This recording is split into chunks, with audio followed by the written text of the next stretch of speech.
Si en este periodo de 12 a 36 horas no se le da el adecuado manejo al paciente, que es lo que me interesa transmitirles a ustedes, el paciente puede llegar a fallecer, como sucede en la mayoría de estos casos. La mayoría de estos pacientes mueren por asfixia y catalogados como muerte súbita.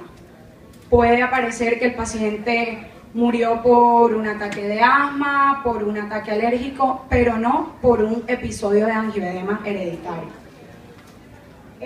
La clínica más importante, como ya les mencioné, es el edema laringio, que se presenta en un 30% de los casos, y también lo vamos a encontrar en la lengua, úvula, labios y paladar blando. Aquí pueden observar el estado de deterioro al que puede llegar el paciente si no se trata. Acá ven cómo deteriora y miren el abdomen de una paciente también en un episodio agudo. Como ya les dije, la clínica abdominal caracterizado por náuseas, vómitos, diarrea. Las complicaciones van a ser el shock hipovolémico, dado por esa gran cantidad de extravasación de líquido, la invaginación intestinal, el abdomen agudo. Los factores desencadenantes. Los factores desencadenantes del angioedema hereditario, aunque están mencionados y tipificados estos que les voy a nombrar, no están esclarecidos. Es decir, en esta enfermedad se divaga mucho sobre muchas cuestiones, tanto de terapéutica como de agentes causales. Entonces tenemos que los factores desencadenantes menores van a ser procesos odontológicos, van a ser también extracciones de sangre. A nivel de fármacos vamos a tener entonces los inhibidores de la enzima convertidora de angiotensina y los estrógenos. Los factores emocionales, que también son desencadenantes de un innumerable número de patologías, y otras como embarazos, menstruaciones. El diagnóstico.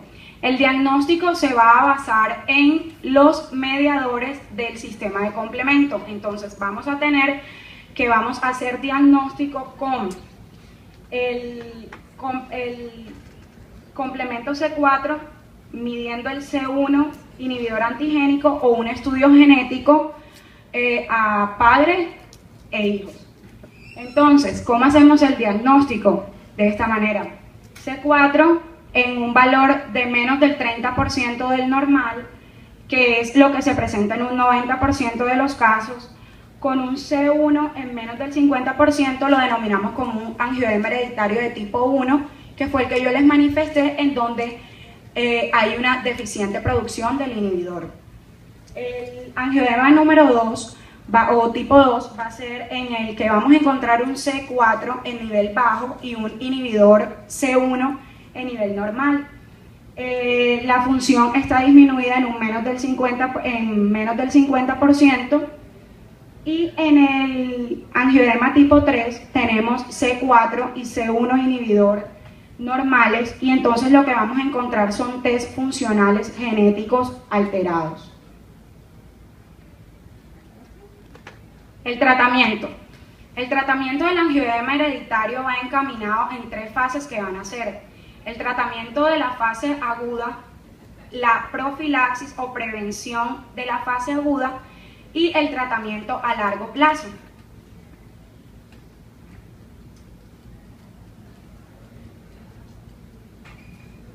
Bueno, para el tratamiento tenemos entonces en el tratamiento de las crisis agudas el concentrado C1 inhibidor.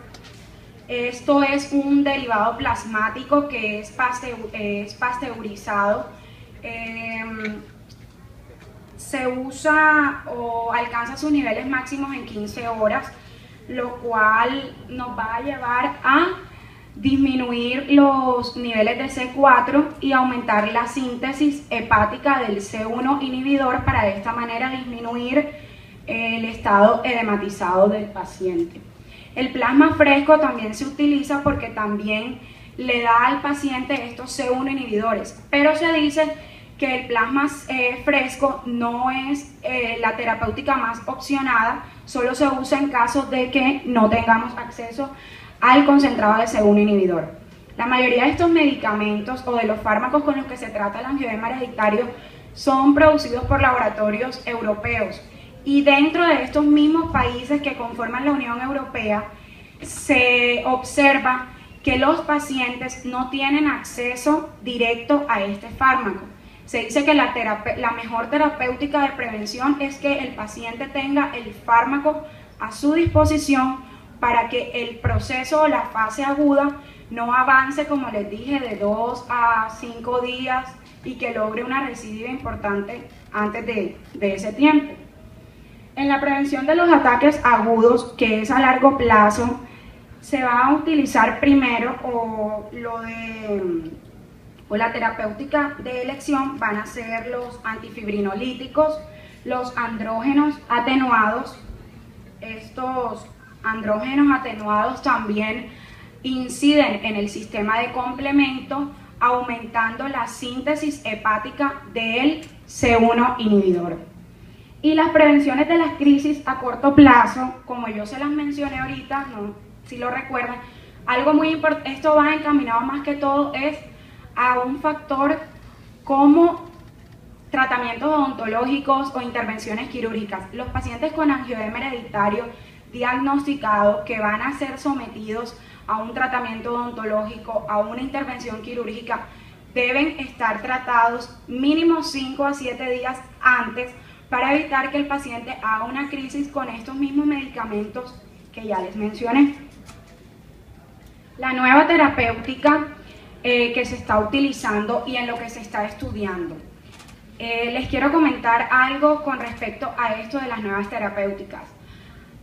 Al ser muy pocos los casos diagnosticados como tal, como angioedema hereditario, en Europa, que es el continente que más trabaja en estudiar estos casos, se dice que se presenta de 1 a 10.000 a 50.000 personas, pero se dice también que afecta a más de 75.000 personas que no han sido diagnosticadas como tal. Entonces, se están haciendo campañas en países, si hablamos del continente suramericano, en Chile es el país donde más se están llevando estudios a cabo de esto. Centroamérica, en México, que tiene muchos casos de angioedema hereditario ya diagnosticado y confirmado como tal.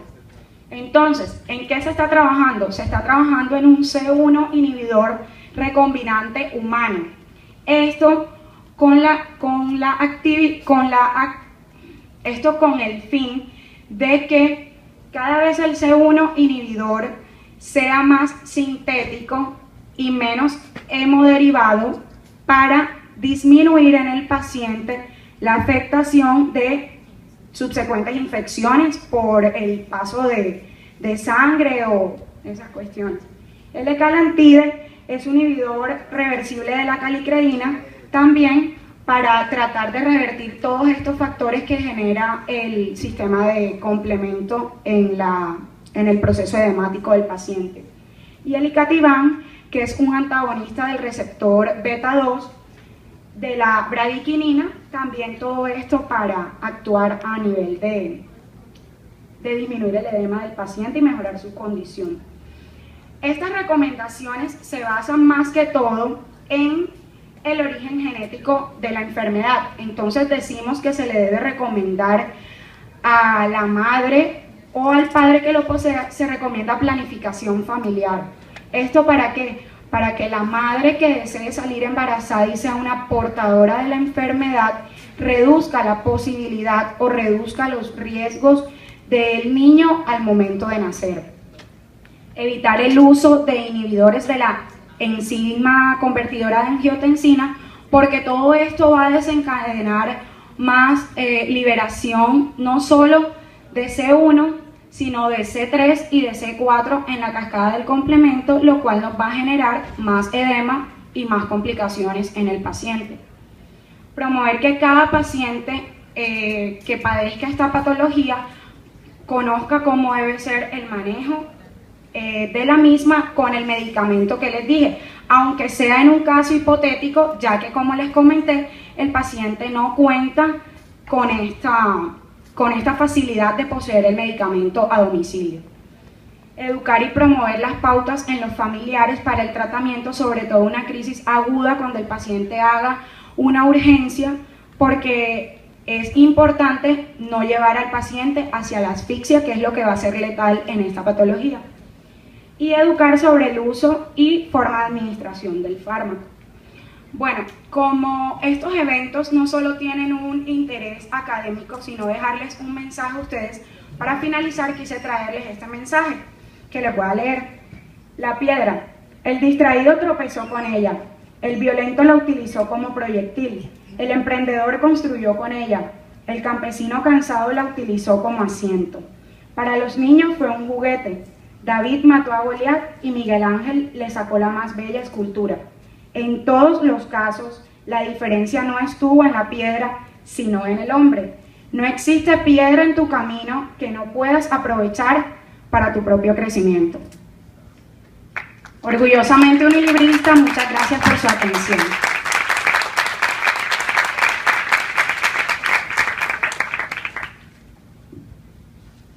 ¿El público tiene alguna pregunta para la ponente?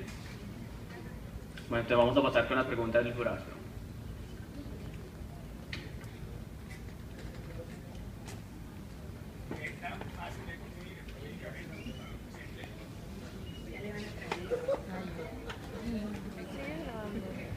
Sí. Buenas. Yo quería hacerte la pregunta de que, ¿cómo hago el diagnóstico clínico? ¿Cómo lo diferencio de una alergia? Porque puedo confundir este angioedema con una alergia. Bueno, eso les digo, se me olvidó mencionarlo. El angioedema en sus inicios era confundido con la urticaria. La diferencia clínica la haces porque en las patologías de tipo alérgico, el angioedema también puede ser de tipo idiopático. El idiopático vendría a ser el que tú me estás mencionando, que es el angioedema que se produce por una alergia, si se presenta.